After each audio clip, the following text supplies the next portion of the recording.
Good morning, sir. Good morning, everyone. By the way, I am Dieter T. Espinoza, the second discussant of this topic. So, how do we quantify result from skill and checklist? Skills could be a measure of non-cognitive dimensions of students' behavior. When the items in the scale are answered by the students, the response format qualifies the behavior measured by the scale. So, meaning, you are um, measuring the specific objects. For example, if I am the teacher, then I have a student, then I will told them that rate how I teach. It is a rate 1 to 5 kung uno ako kadayo mag-teach, like that. So next is the Likert scales. The Likert scales is the use to measure students' favorability toward a certain object. The favorability will depend on the degree of agreement or disagreement or standpoint. So meaning, these Likert scales measure um, the opinion, the attitudes, and the behavior of the specific objects. For example, the policeman is helpful in the street. So there are choices: strongly agree, agree, disagree, and strongly agree.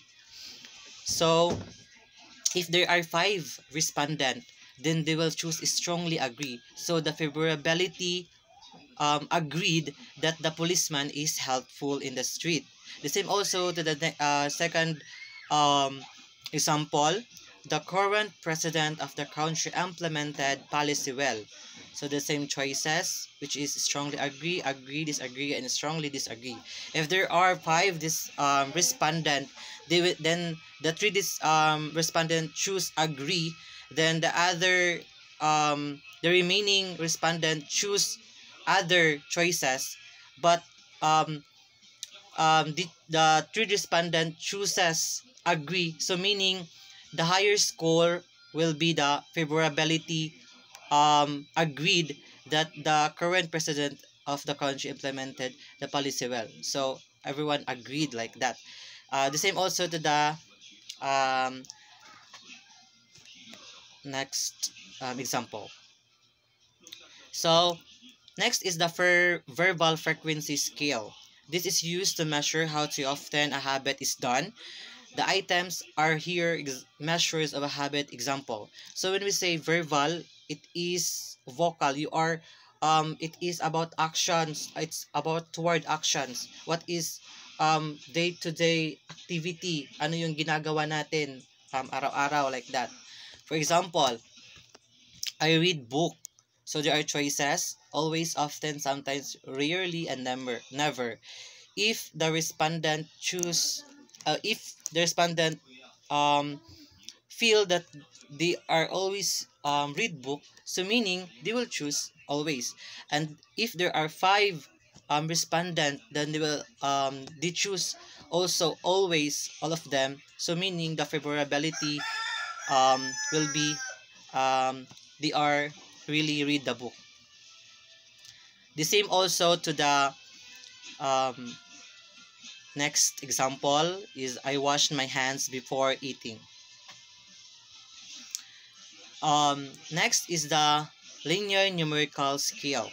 This is used when a large array of ratings is provided among the participants within a continuum. The extreme points of the scale are provided with the descriptor. So linear numerical scale, it is rating scale which about satisfaction of the certain objects. For example, there are line here like that. The less valuable and the more valuable. And the example are teacher, academic coordinator, guidance counselor, assistant principal, and principal. If the respondent rate the teachers 6, so meaning the teacher also valuable. If the other respondent choose the teacher's 8, they are also the teacher is variable. The same also to the other example. If The respondent rated the guidance counselor 3, meaning the guidance counselor is less valuable. Next is the semantic differential scale. This scale is used to describe the objects or behavior by making use of two opposite objectives. When we say differential, you are differentiating the two opposite objects. For example, rate the teaching of your teachers based on the characteristics provided. Here are the example: accommodating and alienating. So this it is the same to the parang parehas lang sila sa linear numerical scale.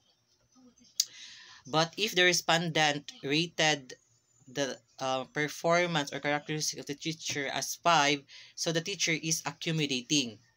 But if the respondent rated 1, so meaning the characteristic of teacher is alienating.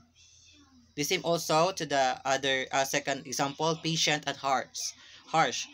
If the respondent rated 3, so meaning they are neutral. Maybe the teacher is patient, or maybe the teacher is harsh. Ganyan. But if the respondent rated a teacher is 4, somehow it is also be a patient. The characteristics of the teacher is patient. Next is the graphic scale, or the last scale.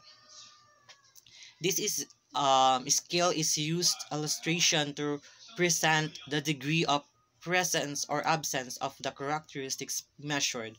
This is usually used for respondents such as young children who have limited vocabulary. This graphic scale, maybe we experience this one in lower education like grade elementary or kindergarten. Teacher uses graphic scale to lighten or to broad or emphasize the given objectives. Those who are learners who have limited vocabulary. For example, if you are a teacher in elementary, then you are giving example like this: rate how you like the following food. So there are emojis here which represent about the rating system, which is first is the pizza. If the learners use bigger smile, sad or super sad. If the respondent choose biggest smile, meaning they like or they really love pizza. The same also the spaghetti, the hamburger. If the respondent don't like the foods, maybe they will choose super sad like that, or just neutral smile like that. So I think, yes, that's all about my report. I hope everyone learned a lot about my discussion. And if you have any clarification, you will approach me or ask me. Also to Sir Warisa to give other information about that topic. So that's it. Goodbye and God bless everyone.